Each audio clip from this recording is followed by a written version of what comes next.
It is Friday, and we are working for Crusoe. Sam Park and John Ramey with you Friday, February 16th, 2024.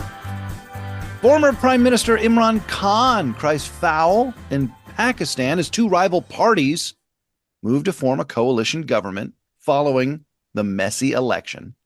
The president of Senegal says the election to choose his successor will happen as soon as possible because Senegal's Supreme Court said the delay the incumbent president ordered was unconstitutional. And a former general with a questionable human rights past has apparently been elected the president of Indonesia. Sam Park, Electorama 2024 rolls on.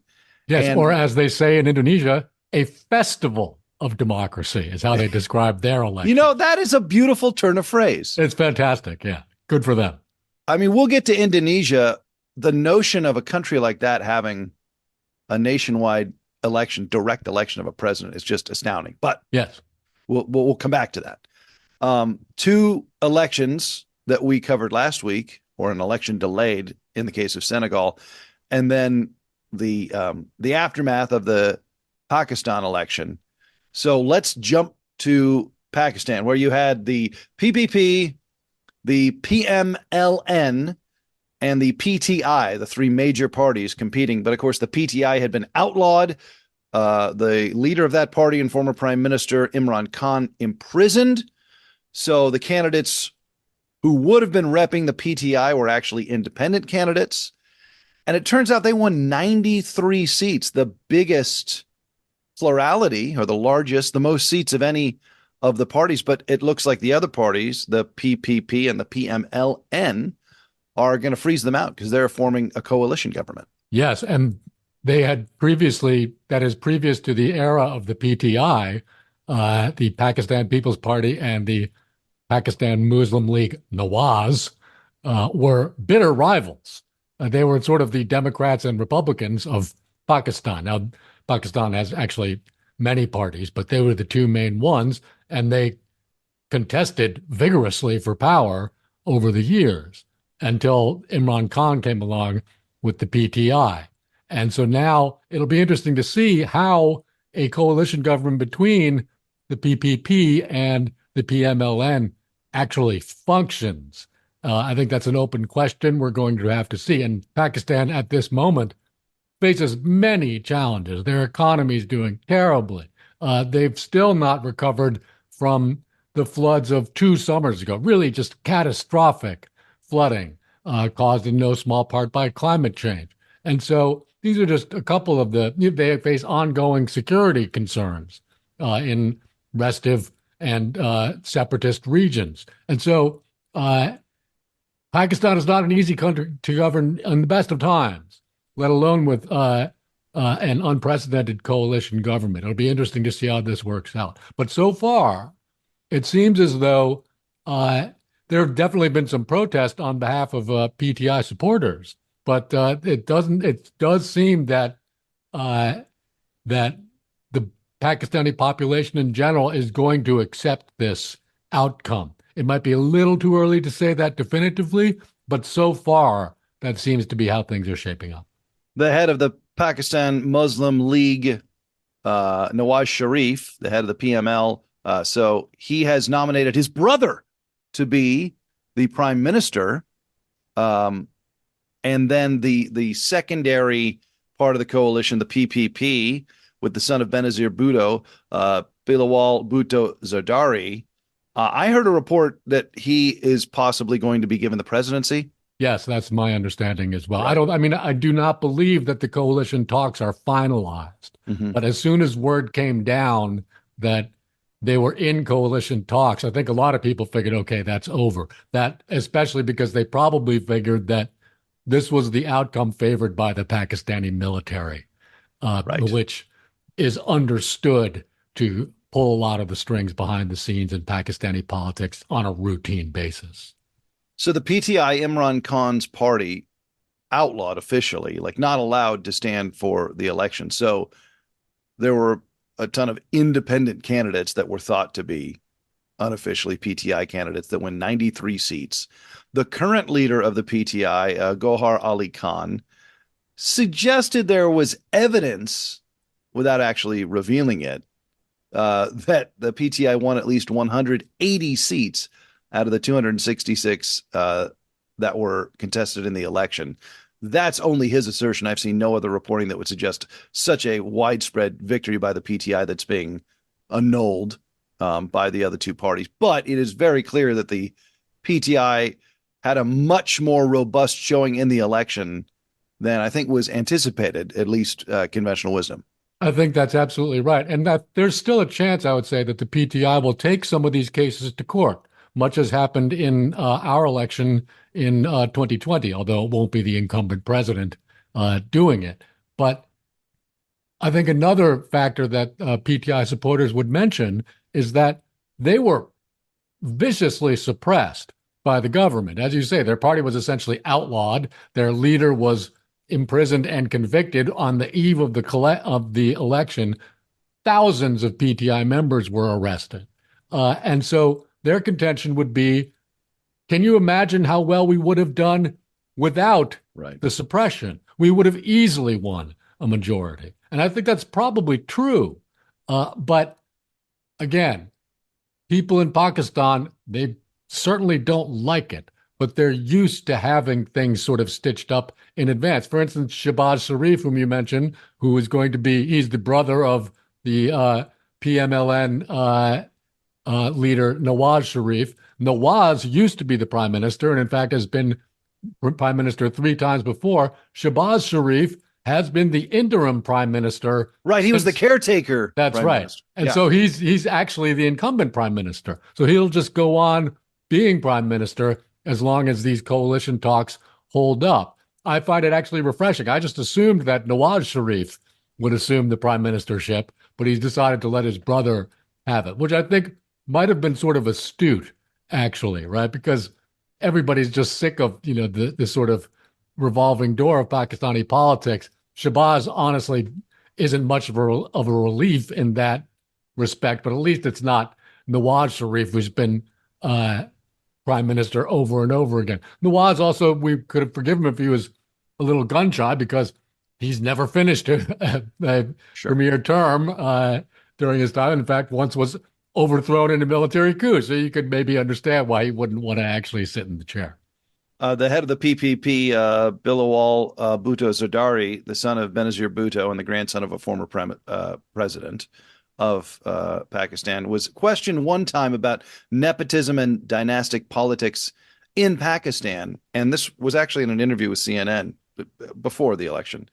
And we have talked about how it is kind of nepotistic to the extreme in several Asian democracies. Yes. And Bilawal's answer was, I didn't choose this life, it chose me. And I meant to mention that last week, and I thought now was a good time to, since Sharif is choosing his brother to be, or to remain, as you say, the prime minister.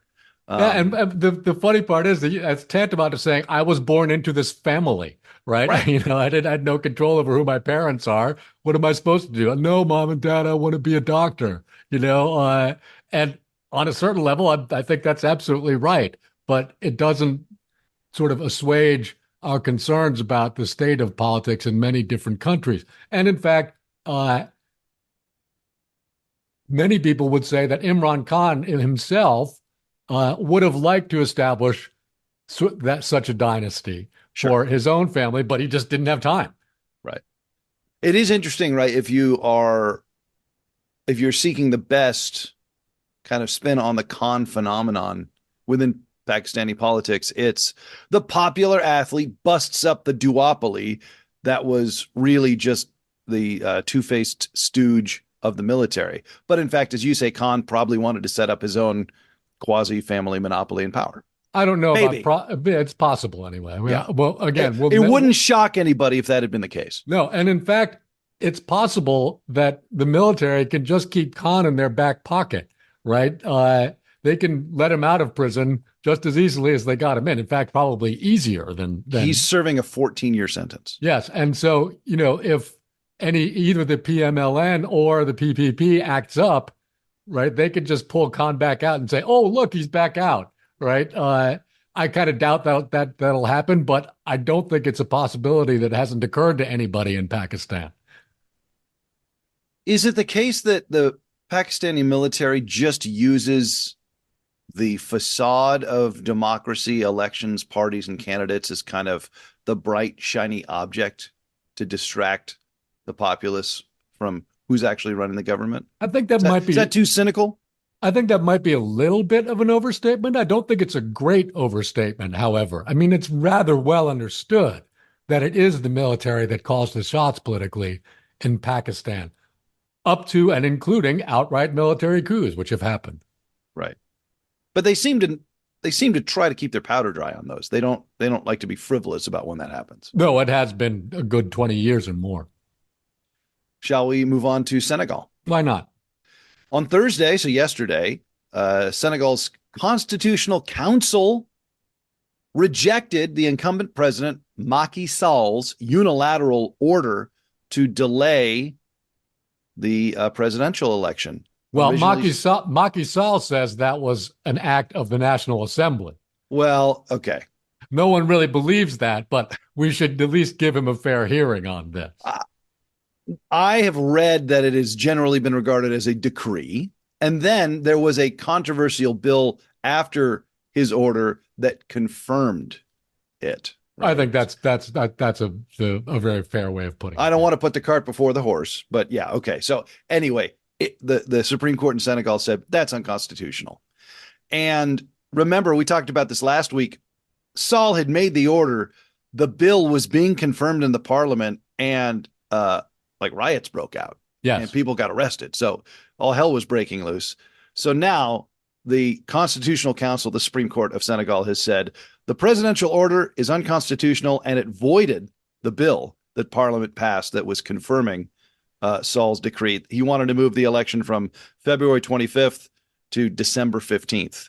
So now the Supreme Court says your term is up on April 2nd, President Sall. So you have to leave office by April 2nd.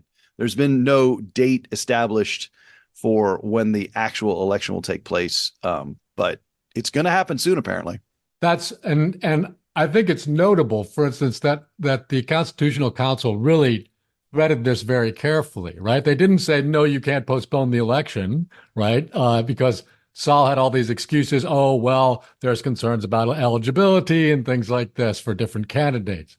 They said, okay, you have to be gone by April 2nd. So if you postpone the election, there needs to be an elected president before then. You can't postpone it till December, which was what Macky Sall first intended to do. And that just seemed like an inordinately long time to have to do this. But the court, I think, very wisely and, of course, correctly said, look, your term is up. You don't get to just sort of be the caretaker president, which I think was sort of what Macky Sall was envisioning, right? That he would be kind of the caretaker between April and December. And again, many people thought that he was just trying to finagle a way to remain in the presidency because it was not the first time that he seemed to be trying to do just that. Yeah, Sall, the current president of Senegal, has been in power since 2012. And last week we talked about it. His handpicked successor, who I believe is the current prime minister, is underwater politically, like not very popular. So Yes. he was kind of stalling for time to maybe revive his preferred successor's political reputation. And then also big time challengers, opposition, had not been yet declared eligible That's right. to run. So there were some legitimate reasons, as you say, that there may have been a need for a delay. And, you know, Senegal never has suffered a military coup. They're the only West African nation to say that, right? They're regarded as one of the more stable democracies, especially in West Africa. And the former prime minister of Senegal, who's the opposition leader, Aminata Touré, praised the judicial independence of the Supreme Court making this ruling. And he said, quote, it was a great day for democracy. The ruling coming yesterday on Thursday. You know, independent judicial branch making independent judicial decisions.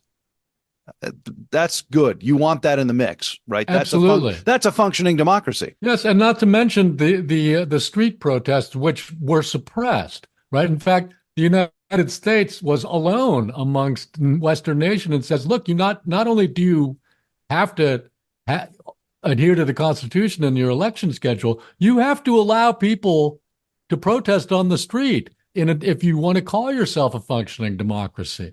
And I think that figures in very highly here because, as you say, Senegal is the only West African nation to have never experienced a post-independence military coup. And they know that. They like that. They're proud of that. And by the way, they don't have to look very far in their region to see nations that where that condition does not pertain. And so they don't want to just fall victim to the same terrible things that happen to democracies in other parts of their region. They're proud of what they've achieved and they're anxious to hang on to it. And I think Macky Sall kind of misjudged the situation. I think he himself had noticed that there were a lot of coups in his region, especially recently, and thought, and I think we've discussed this last week, that if he could just do this politically instead of militarily, It then might fly. yeah, it would be more palatable than some of the other sort of coups that had taken place in his region last year, for example, and in recent years generally. Uh, and so we should be happy that these sort of standard democratic procedures have been able to hold up in a country where democracy itself is very much under threat, as it is in many places, I should say. I don't mean to isolate that particular region. We certainly are having our own problems with I it was right just here in going the to say, United States. we're in a glass house over here, Sam. Oh, Uh, ECOWAS, France, and the European Union. Remember our buddies at ECOWAS? The vaguely, yeah. yeah, Economic Council of West African States, yes, that's states. right. Yeah, among those urging President Sall to comply with the Supreme Court decision. I just Yes. was excited. I was excited to see ECOWAS again. Well, I mean, that makes one of us, you know, I mean, ECOWAS has not been doing very well, especially since they threatened military action against the coup leaders in Niger last year, and then Didn't do didn't, anything. yeah, didn't pull the trigger, if you'll pardon the expression. Uh, I'll allow it. but things. In fact, uh, we didn't have a chance to discuss this but Niger and Burkina Faso and Mali have both launched proceedings to quit ECOWAS. And so things are not going very well for them right now. And I think this result in Senegal is a great relief to them, right? Right. Because Somebody can stay normal, please. yeah, right. And Right. the sort of ineffectuality of the ECOWAS bloc won't be on display again, or at least as regards Senegal. We hope anyway. This situation again, we don't know when the elections are going to take place. Perhaps Macky Sall has some other cards up his sleeve that he'll try to play. I kind of doubt it, but it's certainly possible. Any other thoughts on Senegal, or can we move to Indonesia? I think we can move to Indonesia. I would say, though, that the theme of today's show essentially is that the status quo in each case pretty much holds up. It's a little different in each case, but again, the military kind of fixes up the election in Pakistan. That's basically what always happens. It's a Right. little different because you have a coalition government, but on the whole, it's pretty much how things always go, right? Democratic uh, uh, institutions hold up in Senegal. That's basically how things always go in Senegal. It's a little different this time because Macky Sall tried to postpone the election and so far has failed. But it looks like the way things usually go in Senegal is the way they're going to go this time. And that is going to be the same thing that we're going to discuss right now as regards Indonesia. Okay. Unofficial results indicating Prabowo Subianto winning nearly 60% of the presidential vote in Indonesia. That is enough to avoid a runoff. About 85% of the votes are counted, according to state-owned news organization Antara, also CNN affiliate reporters, and Reuters. So they actually don't announce the official results until March, but right now it looks like Subianto, a 72-year-old former general, will become president of Indonesia. There is an election every 5 years, a direct election for president every 5 years in Indonesia. Before we get into the nuts and bolts of this particular election, just a quick reminder about Indonesia. 279 million people. It's the fourth most populous country. It is the most populous Muslim majority country. Its GDP is 16th largest in the world. And it is, what is the formation here? Archipelagic, right? It Yes. is multiple islands, like Thousands of islands, actually. 17 or 18,000 islands, Yes. right? Depending on. Only Yeah. 13,000 of which are inhabited. Oh, I saw only 6,000. So either way, Yes. it's a big, big gap, right? Yes. And It encompasses 3 time zones. right. So imagine if the United States was an archipelago. Sure. Yeah, like it's hard enough to govern the United States with that being a landmass. Over 150 languages spoken across the 3 time zone breadth of Indonesia. So, that's a gnarly way to conduct, or that's just a gnarly environment in which to conduct an election. There was another number. Oh, here it is. 200 million eligible voters, 800,000 polling stations across the country. So it's quite an achievement. And that's, I think, one of the reasons they call it a festival of democracy, right, which is really much better than the name I came up with of Electorama to describe this whole year of global elections. But I'll let them have it. Festival of Democracy, good for them. So Subianto, the apparent winner, former Special Forces commander, he led missions against pro-independence groups during Indonesia's 24-year military occupation of East Timor. He is also alleged to have ordered the kidnapping of pro-democracy activists in the final months of the former authoritarian leader of Indonesia, Suharto. He was Correct. kind of the hatchet man, or a hatchet man, yes, for Suharto, who also was the son-in-law of right. Suharto. Well, at one time, the son-in-law, I think, right. they've since that he divorced his wife or something like that. But and Subianto's dad was in the cabinet. I mean, comes from a politically elite family. I mean, it's an election. They've elected a guy who might have been cracking skulls for a strongman, and he's run twice before. He lost in 2014 and he lost in 2019, and there was some unrest after that loss too. Correct. Now we should say that he is not the first former general to be president of Indonesia. In fact, the predecessor of the incumbent president, whose name was Yudhoyono, was also a former general. So Eisenhower's a former general. Like, you can be a totally fine president and be a former general. That's right. And in fact, Yudhoyono was a totally fine president. But Prabowo ran twice unsuccessfully against the incumbent president, Joko Widodo. And one of the fun things about being on Working for Crusoe is that we get to learn along with our listeners. And in fact, Joko Widodo has been president of Indonesia for 10 years, and I've read news stories about him that entire time. In fact, even beforehand, when he was a candidate. But until this week, I'd never heard anybody pronounce his name out loud. So I always thought that his cool portmanteau nickname was pronounced Jokowi. Oh, what is it? Jokowi? Actually, it's Jokowi. Interesting. So again, we're not experts, but I would have thought I would have heard about this earlier. But that's just one fun thing that I learned. Anyway, Jokowi is the outgoing president, and he's leaving office with an approval rating in the 80%, which is just unfathomable. And that's one reason why he beat Prabowo the second time anyway, because he was a very popular incumbent then. Prabowo, after that loss, seemed to have decided, well, look, if you can't beat him, join him. So he kind of mended fences with Jokowi, and to the point where, in fact, his running mate in this election is Jokowi's son, whose name is Gibran Rakebuming.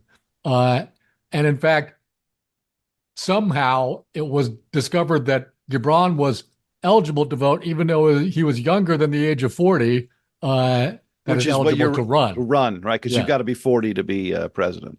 Yeah, or vice Right. president. But I Yeah. don't know if they decided that law was unconstitutional but there was some kind of, we might say shenanigans to allow Jokowi's son to be on the ticket. And so Jokowi never actually explicitly endorsed Prabowo for president, but he kind of didn't have to. Does he need to? Yeah, Right. and so my son is his vice president. So what do you think? But Jokowi is so popular that the only way Prabowo seemed to have figured he could win was just sort of trying to be the continuity candidate. And I think many observers, anyway, seem to believe that he will be successful as the president of Indonesia to the extent that he just tries to be the sequel of Jokowi, because Jokowi is easily the most popular president that Indonesia's had since independence. And so, why would you want to change that? Uh, Right. and So Jokowi, he's in that H.W. Bush lane.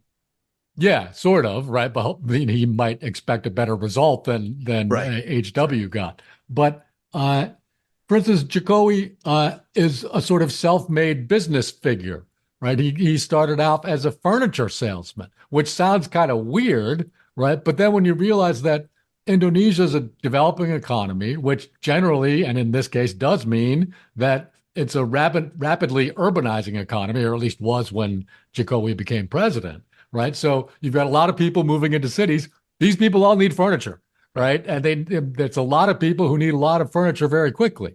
And so that's in many ways the secret of Jokowi's success. And if you're making furniture, and I don't know if he actually made it, but he had suppliers that he had to obviously have close contact with. His suppliers need a lot of timber. They need a lot of metal and other things that you make furniture out of. And that's what uh, Indonesia produces in great quantities. It's just raw commodities, timber, metal, palm oil, and things like this. So being a furniture salesman sort of helped Jokowi understand things like supply chains and the very specific supply chains that operate at a very large scale in his own country. And I think this was one of the secrets of his success. He's presided over very steady and very strong economic growth that occurred under his watch, not all of which was actually attributable to him. And he just kind of got lucky in uh, being elected at the time that he was. But he also instituted a number of policies that were very astute. For instance, last year when we were talking about the elections in Nigeria, we remarked that Nigeria is an enormous oil producer. I'm not sure, though, if we mentioned that Nigeria refines almost no oil. So Oh, they export lots of oil and import lots of gasoline. right. They have to buy it back. Sure. Yeah. And so this is just a bad position to be in. So one of the things that Jokowi did was, for instance, Indonesia is, I believe, the world's largest producer of nickel, which is in high demand right now and will continue to be in high demand because it's a key component in battery manufacture. And so what Jokowi did was to say, okay, international mining companies, you can dig up all the nickel you want, or that is, for the contracts you have, but you can't export raw nickel. You have to You refine got to it refine it here. here. And this was, really, It's uh, forward thinking. very forward-thinking resource management that I think a lot of other developing countries would do well to emulate. Jokowi also aims to uh, build a domestic electric vehicle uh, industry in Indonesia because we're refining the nickel for the batteries right here. We might as you might as well get it all in one place. And the crowning achievement of his presidency will be the construction of the brand new capital city on the island of Borneo called Nusantara. And so they will move the political capital of the country from Jakarta to Nusantara, which is this brand new city that they're building, one of many enormous infrastructure projects that have taken place under Jokowi's reign. So it's not just that he inherited a good economic circumstance, but he's been able to build on it and very sort of shrewdly say, okay, how can we keep this ball rolling? And so Prabowo, as he assumes the presidency, will want to kind of keep this sort of thing going if he knows what's good for him. And we just have to hope that Jokowi's son isn't just a guy, that Prabowo doesn't end up just being sort of a placeholder, right? Right. We'll have to see how this all works out.